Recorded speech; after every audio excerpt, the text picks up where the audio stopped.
Welcome back. You are listening to a special episode. This is Time Takes Time, and you're listening to The Connected Calm Life. My name is Lane Kennedy. I'm your host. But guess what? I have 4 other co-hosts today. I am thrilled to bring you this panel. We do this once a month where we gather long-term recovery and talk about what it's like. Why do we keep doing this? Why do we not pick up a drink? And how do we survive and thrive and get through life? And today I have Bert, Matthew, Scott, and Elise. Why don't you guys take a moment and just introduce yourselves? Bert, why don't you start us off? Hello, thank you so much for inviting me to this conversation. I'm thrilled and a little nervous, but we'll make it through, right? So my name is Roberta Romero. Everyone calls me Bert. If you don't know that I'm in recovery, you don't know me. That's the bottom line. How many years, Roberta? On January 2nd, I celebrated 18 years of recovery. Beautiful. All right, my name is Matthew Taub. I see recovery for 16 years. December 21st, 2005 was my date. And I've been going strong and loving life ever since. Beautiful. Thanks for being here. And Scott. My name's Scott Gorman. I'm a person in long-term recovery, beginning on August 20th, 1982. I can't wrap my head around that sometimes still. I grapple with that. All right, Elise, bring us up. I'm the baby of the group. My name is Elise Bryson. I'm the founder of the Sober Curator, and my sobriety date is May 1st, 2006. Beautiful. So this is the month of February, and this will be wrapping around or coming out around, this holiday of Valentine's Day. And we're going to be talking about love today. And in sobriety, love has changed for me personally. I've had many renditions of love. I don't even know where to begin with this topic, but I'm going to start with this question of how long has it taken you to love yourself? Because I know for me, that word didn't make sense, right? But we're going to massage into this conversation about love and how you found love, what it means to you. But this first question, how long has it taken you to love yourself? Matthew, you want to start us? Absolutely. So how long has it taken to love myself? It took me a while, a couple of years, not more. It was one thing to, go through recovery and stop drinking. And then from there, it's funny, at first you kind of had I had that euphoric high where I was like, oh my God, this is the best. And I felt like I loved myself. And then I did, but then everything that I was avoiding and that had happened in the wake of all that I was doing started coming back, and all those feelings of self-doubt and insecurities and why I was unhappy. It all came flooding back. So it took a while, I say a couple of years, at least 7 or 8, to really kind of love myself again. Isn't that something, how we think we're like on the path and, oh yeah, I'm good. I love myself. This is all good. And then something comes. What was it that changed you, Matthew? A lot of it was in terms of getting back to loving myself. What changed me the most was understanding that everything that had happened to me up until then it was my doing, but how I felt wasn't my fault. My insecurities, things I had to work on, right? It was really understanding that, I was who I was, and looking in the mirror and seeing somebody looking back and going, for a long time, looking back at a person going, I don't know who you are. I don't like you. I didn't even see myself, right? You look at yourself, you don't even recognize who's there, clean or not. And then it was looking at myself finally going, you got to figure this out. You've got to be happy with who you are and comfortable in your own skin and start really getting to know you And that took a while.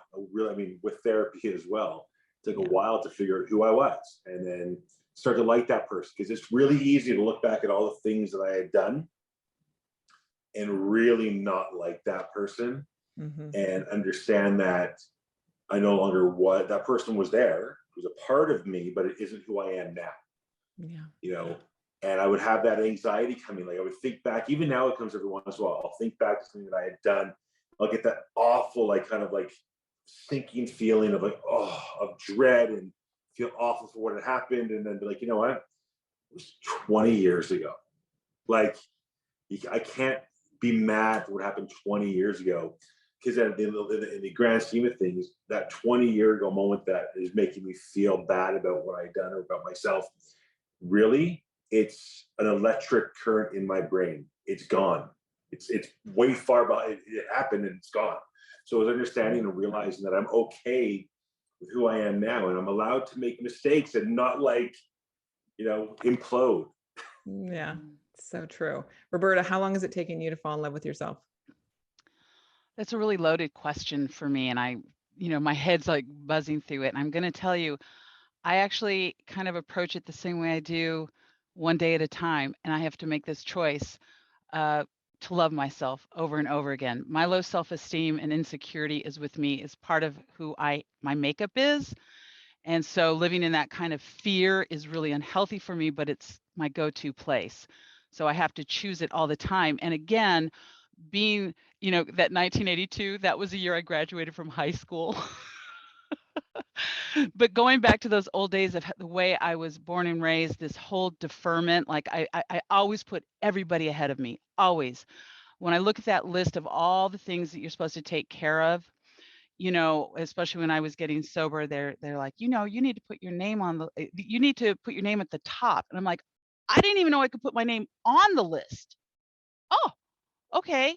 So not only do I have to write my name down there, I got to put it on the top. So, it's just a whole mixed ball. And this is a really powerful question, because I've not thought of it for myself.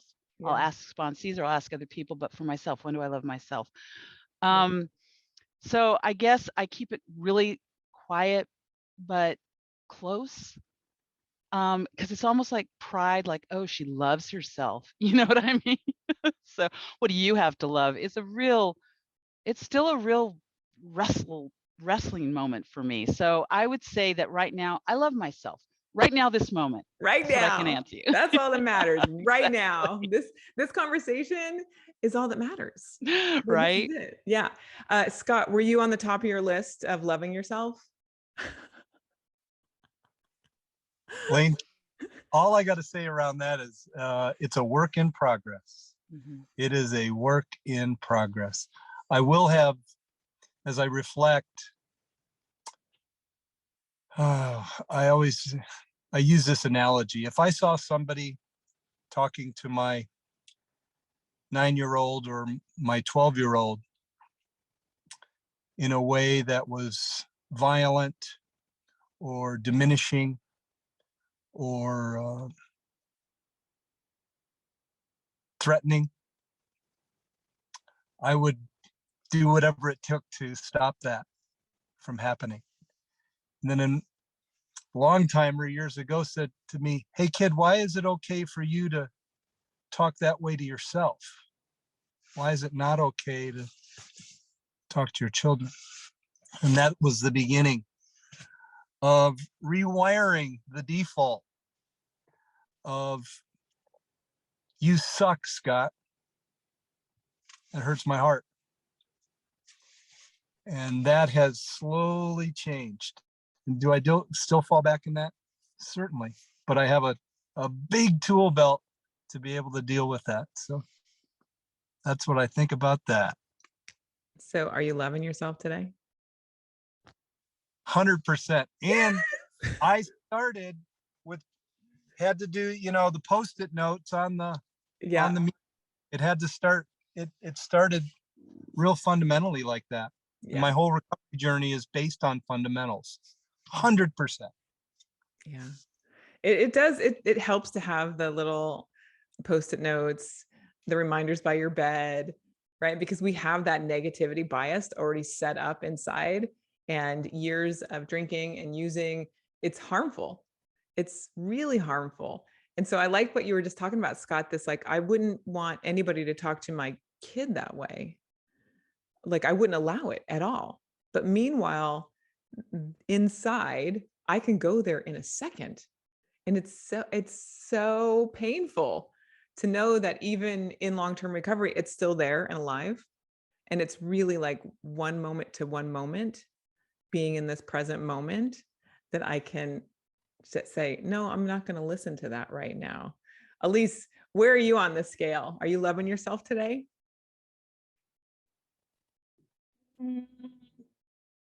I mean, I want to love myself today. It is a choice. I'm with Bert. It's a daily choice that I make. And I've often have, when I get down on myself, I've had friends been like, don't talk about my friend that way. Don't talk about my friend that way. And you're right. It's like, for some reason, we get really protective of everybody around us that we care about, but we don't look at ourselves through that same lens.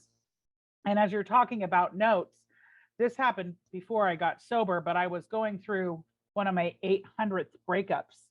And I was devastated because, every single one has been the one.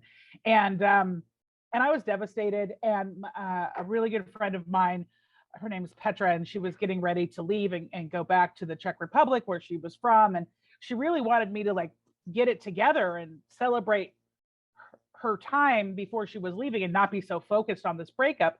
But I was just, woe is me, woe is me.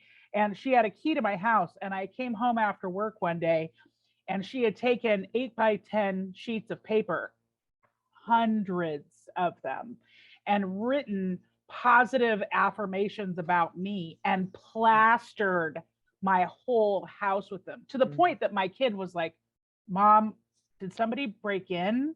But instead of stealing stuff, they wallpapered. Like, it was everywhere. But and I left him up for weeks. And I did just that constant reminder of telling myself, you are good enough, and you do love yourself and you are worthy. Because that imposter syndrome, it sneaks in. Like, I just called Bert last week and I was like, like, I can't, I'm not. And, had we been in person and not over the phone, she would have had every right to like slap me across the face. But, even in long-term recovery, we need those constant reminders, because it's to love ourselves. It always feels like, for me, it always feels like a battle. Like it's a choice I have to make every day. And it's not an easy one. Mm-hmm. Staying sober is now, for the most part, an easy choice, but loving myself, that takes a lot more effort.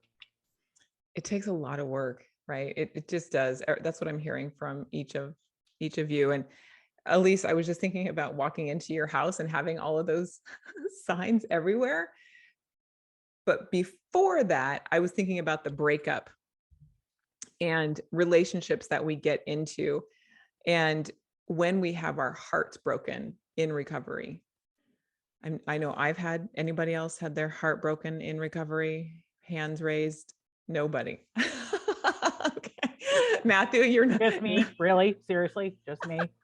Well, I've done it enough for all of you then. That's fine. So I've had my heart broken in recovery, and it has really been this catalyst to love myself even more deeply, and a catalyst to understand people unconditionally. And I think there's something here that I want us to investigate, because a lot of our listeners are earlier in recovery and they're going in and out of relationships. And, there's this saying of like, maybe it's not a good idea to get into a relationship early in your recovery. What do you guys think about that statement? I mean, is that a loving act to get into a relationship, or is it a dangerous, slippery act? What do you guys think about that? I'm going to jump on this one. I remember it being suggested not to date anyone in my first year of recovery. And I still struggle with rules applying to me, but they most certainly did not in that first year. And so that is a suggestion that I did not follow. And in hindsight, oh, I wish I would have. I really wish I would have. I really dated, meaning I slept with some very questionable characters in early recovery, many of which were sitting in church basements right next to me, right? And looking back now at the woman I am now, and looking at that woman that I was, I wish she would have waited, because you don't know what you don't know. And as you work through your recovery, regardless of what your journey is and what your process is to work through things, whether it's 12-step or therapy or what have you, you will change. And the things that you come to love and want, the type of person that you want to be with will change. And so that young Elise in early recovery was not drinking, was not using drugs, but she was still picking the same guys that were never the right fit for me.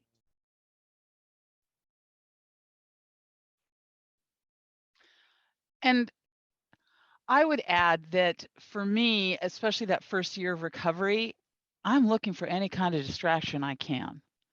So I am still married to the same person, and I didn't get into any relationship at the time, but I did see that, it's just really easy to distract yourself. And proven fact that the feelings of love, if you look at a brain scan, the dopamine release is equal to a hit of cocaine. Mhm. So, I'm an alcoholic or addict, and I want to feel better, and I can't use this and I can't use that, but love is right there. So boom.